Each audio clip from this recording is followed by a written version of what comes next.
రాష్ట్రంలో నమోదైన పార్లమెంట్ ఎన్నికల పోలింగ్ శాతంపై ఆందోళన చెందుతోంది బీఆర్ఎస్. క్రాస్ ఓటింగ్ కష్టాల్లో పడేసేలా ఉందనే టెన్షన్లో ఉంది. 12 నుంచి 14 సీట్లు గెలుస్తామన్న గులాబీ పార్టీ నేతలు క్రాస్ ఓటింగ్తో అసలుకే ఎసరైందని అంతర్గతంగా చర్చించుకుంటున్నారు. పార్లమెంటు ఎన్నికలపై ధీమా వ్యక్తం చేసిన బీఆర్ఎస్ రాష్ట్రంలో నమోదైన పోలింగ్ శాతంపై టెన్షన్లో ఉంది. 17 లోక్సభ స్థానాల నుంచి బూత్ లెవెల్ పార్టీ ఏజెంట్లతో వివరాలు సేకరిస్తున్నారు. గెలుపు అవకాశాలపై లెక్కలు వేసుకుంటున్నారు కారు పార్టీ లీడర్స్.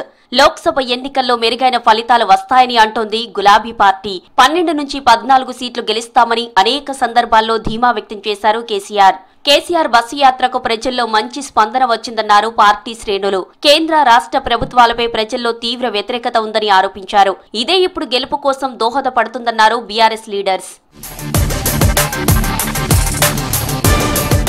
పార్లమెంటు ఎన్నికల్లో మెజారిటీ సీట్లు రావాలని ఆశలు పెట్టుకుంది బీఆర్ఎస్. గ్రౌండ్ లెవెల్ నుంచి వచ్చిన రిపోర్ట్ చూసి షాక్ అవుతున్నారు. పోలింగ్ తర్వాత ఎన్ని సీట్లు వస్తాయి, ఎంత శాతం ఓట్లు వస్తాయనే అంశంపై విస్తుపోయే నిజాలు బయటకు వస్తున్నాయి.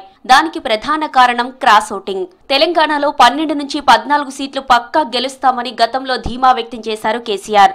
గట్టి పోటీలో పార్టీ లేదనే అంతర్గత చర్చ మొదలైంది.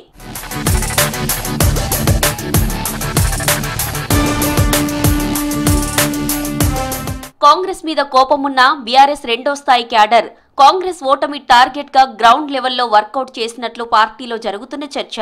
ఇందుకోసం బీఆర్ఎస్ గెలవకున్నా పర్వాలేదు కానీ కాంగ్రెస్ మాత్రం గెలవకూడదనే లక్ష్యంగా క్యాడర్ అనుకోవడం, క్రాస్ ఓటింగ్ చేయించడంతో అసలుకే ఎసరైందని పార్టీలో టాక్. బీఆర్ఎస్ కు పట్టులేని చోట BRS vote bank cross voting జరిగింది.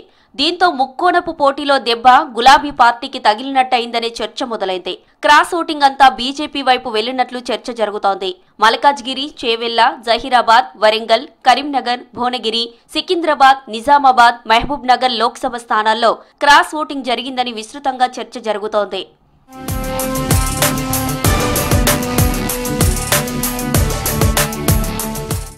అసెంబ్లీ ఎన్నికల్లో బీఆర్ఎస్ ను కొంపముంచిన గ్రామాల ఓట్లు మళ్లీ పార్లమెంటు ఎన్నికల్లో సీన్ రిపీట్ అయిందని విమర్శలున్నాయి.